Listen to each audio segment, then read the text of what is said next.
The scriptures, and indeed many of our faith practices, have frequent reminders that Jesus is the light of the world. On this fourth Sunday of Lent, we hear a powerful gospel account of Jesus giving sight to a blind man.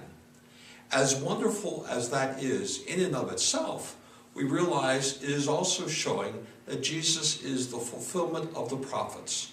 For the prophets tell us that when the Messiah comes, the blind will see. But this miracle is also leading us to reflect on the spiritual sight Jesus gives to each of us, at least if we're willing to move from a certain spiritual blindness into that gift of sight. With Jesus, there comes a new way of seeing life, of viewing reality, of knowing the world is different because Jesus has come into it. Jesus did not only grant sight in the past, he continues to give sight, insight into the meaning of life. There are many different ways, certainly, that we can look at things in the world. Financially, what is their value?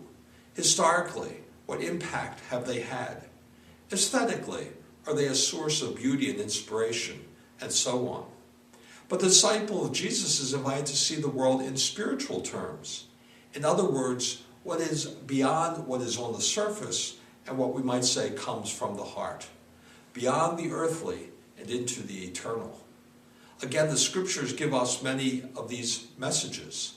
Dying leads to life. Giving away leads to gain. A cross is no longer feared, but is worth embracing. Spiritually, a world of strangers becomes a world of fellow pilgrims, indeed a world of brothers and sisters in the Lord. In these final weeks of Lent, may our journey of life really meld with our journey of faith, as we gain new insight from Jesus, and as we become more open to such insight by our works of penance, by our prayer, by our acts of charity.